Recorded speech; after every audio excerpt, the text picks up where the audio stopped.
Aujourd'hui, je vais vous montrer comment faire du multicouleur sur votre première couche d'impression sans AMS. Donc, comment pouvoir coloriser une face complète de n'importe quel projet. Tout se joue dès la première couche. Pas besoin de système multimatériaux, pas de changement automatique de filament, juste une technique intelligente et accessible par tout le monde. Premier point important, une imprimante 3D classique suffit. Cette méthode est donc utilisable par tout le monde. Deuxième avantage majeur, on obtient une première phase d'impression multicouleur extrêmement propre. Les couleurs sont nettes, bien définies, sans bavure. Et surtout, cette phase d'impression devient quasiment indétectable. Pas de ligne visible, pas de défaut d'impression, de couleur. À l'œil nu, on ne devine même pas que l'objet est imprimé en 3D. Ici, je vais vous montrer quelques exemples. On peut travailler avec deux couleurs, mais en réalité, il n'y a pas de limite. Tout dépend du modèle que vous voulez imprimer. C'est une technique simple, efficace et qui permet d'obtenir un rendu très professionnel. Une vraie corde en plus à votre arc d'imprimeur 3D. C'est parti pour la démonstration. Donc dans cette vidéo, on va faire les manipulations avec le logiciel de 3D Fusion et le slicer Bamboo Studio. Mais ça marche à peu près similaire avec tous les autres types de logiciels. Pour commencer, il nous faut un fichier sur lequel imprimer. Et donc le plus simple, c'est d'avoir un fichier sur lequel il y a une grande surface plane sur laquelle on va pouvoir dessiner nos différents motifs. Ici, je prends une coque de téléphone, parce que c'est un objet du quotidien sur lequel il y a une grande surface plane et sur lequel c'est intéressant d'avoir des illustrations, une image, une photo ou un logo dessiné dessus. Et donc, il nous faut surtout une grande surface plane qui est en contact avec le plateau, parce que c'est là où toute la première couche va se jouer sur l'effet multicouleur. Ici, je vais prendre un logo à convertir en SVG, parce qu'un logo, c'est assez facile. Pour le logiciel, c'est facile de faire les contours et de récupérer une esquisse propre. Si on le fait avec une photo ou un dessin avec plein de détails, attention, l'export risque d'être compliqué. Le SVG risque de ne pas être de bonne qualité et après dans Fusion, ça risque de ne pas bien fonctionner. C'est pourquoi un logo, c'est simple, facile et très efficace. Si vous avez besoin de transformer un logo ou une image en fichier transformable dans Fusion, il faut donc le transformer d'abord en SVG. Pour ça, il existe plein de sites. Par exemple, Conversio, que moi j'utilise régulièrement. Il suffit juste d'aller choisir le fichier. On le récupère sur son ordinateur. Et ici, hop, on va donc le transformer en SVG. Ça marche aussi en DXF. Mais moi, je trouve qu'avec le SVG, on a des meilleurs résultats. Et donc, on met son image, on choisit dans quel export on veut le transformer. Et on a juste à faire convertir. Ça va prendre quelques secondes. Une fois qu'il aura terminé, on n'aura plus qu'à le télécharger. On clique bien sur télécharger. Et maintenant, c'est dans Fusion que ça se passe. Maintenant qu'on a récupéré notre SVG, on va donc l'insérer directement sur notre coque de téléphone, sur la partie arrière, qui sera donc cette face-là, qui sera donc évidemment posé sur le plateau pour l'impression et comme ça on pourra faire l'effet multicouleur. Donc on va commencer par venir insérer notre SVG qu'on vient de générer. On va donc bien dans insérer un fichier SVG. On va le récupérer dans l'ordinateur. On sélectionne soit un plan, soit une face. Moi j'ai directement le coller sur la face de mon téléphone, comme ça je suis sûr qu'il est au bon endroit. Et voilà, il va souvent arriver dans n'importe quel sens, un peu à n'importe quelle échelle.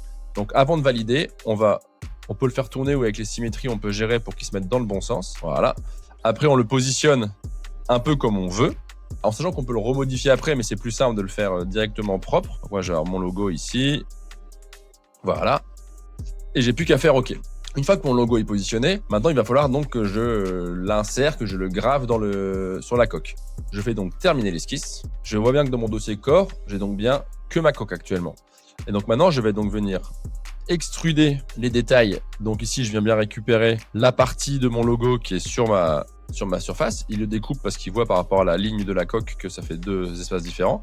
Et donc là, c'est là où je vais venir extruder, donc graver en négatif dans la coque, donc de moins 0,2. Je mets moins pour que la flèche se retourne tout simplement. Et là, on voit bien que ça se met en rouge, donc ça va bien couper. J'ai plus qu'à faire OK. Et donc, j'ai bien dans ma coque la partie négative dans laquelle on va pouvoir venir positionner en fait notre couleur. Et maintenant, il faut aussi que je génère donc cette petite surépaisseur qui sera la partie colorée. Donc, je rallume mon esquisse. Je reprends extrusion. Je resélectionne exactement le même contour. Et c'est là où donc je remets moins 0,2. Mais là où il faut faire attention, c'est que lui, forcément, de base, il va vouloir le joindre. Et en fait, ça va refusionner et c'est comme si j'avais rien fait. C'est là où la manip est importante. Il faut bien mettre nouveau corps. J'ai plus qu'à faire OK. Et donc maintenant, j'ai bien ma coque dans laquelle il y a la gravure pour recevoir la couleur. Et j'ai ma partie colorée.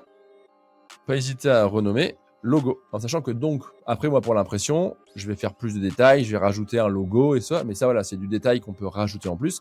Mais voilà comment ça fonctionne. Et donc surtout, l'astuce, une fois qu'on a ça, ça va être l'export maintenant. Il faut donc bien exporter deux STL différents. Il va y avoir le STL de la coque et le STL du logo qu'on insérera les deux en même temps dans Bamboo Studio. Et donc là, ici, je peux faire clic droit sur ma coque. Je vais bien, le plus simple, c'est de cacher pour être sûr qu'il n'y ait pas d'erreur. Je peux faire clic droit sur ma coque et je vais donc venir enregistrer en tant que maillage. Je l'exporte en lui donnant le petit nom qui va bien. Je vais l'appeler coque, j'enregistre et je fais exactement pareil avec mon logo.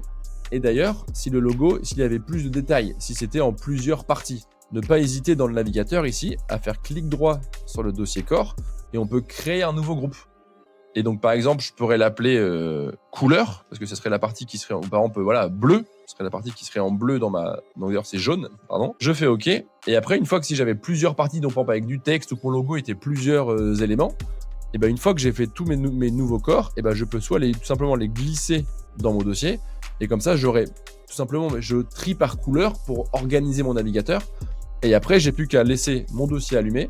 Et le plus simple, c'est de faire clic droit sur la première ligne du navigateur et faire enregistrer en tant que maillage. Et là, il va sortir un seul STL de tous les corps qui ont l'œil allumé. Comme ça, on est sûr de ne pas faire d'erreur. Et après, on n'a plus qu'à les insérer dans le slicer. Maintenant, dans Bamboo Studio, vous importez tous vos STL en même temps. Le logiciel vous demandera si vous souhaitez les charger comme un objet unique avec plusieurs parties. Vous acceptez.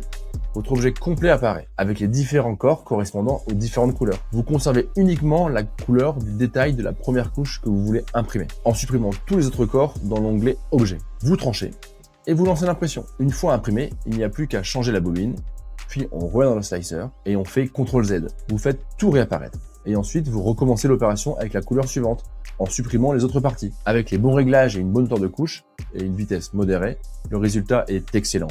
Chaque G-code envoyé à la machine correspond ainsi à une zone précise de la première couche et à une couleur. Surtout, lors de la deuxième impression et toutes les suivantes, bien mettre off ici partout pour pas que ça vienne refaire un palpage sur la machine ou ça risque de palper sur l'impression qui est déjà en place 0,2 mm plus haut et ça risque de faire bugger votre impression. Donc bien mettre off avant d'envoyer.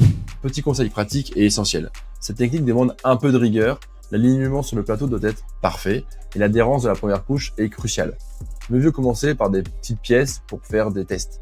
Une fois maîtrisée, cette méthode devient un véritable outil de design. En conclusion, la première couche multicolore n'est pas un gadget. C'est une manière simple et intelligente de donner une identité visuelle forte à vos impressions, par un logo, un design enrichi et sans matériel complexe. Et de montrer qu'un objet imprimé peut être pensé dès sa base. Avec un peu de préparation, le résultat est propre, précis et surtout professionnel. Nous sommes toujours à la Biche Renard, centre de formation en modélisation et impression 3D, sur Fusion, Blender, impression filament et résine, et même sur la CNC. Plus de détails dans la description de la vidéo.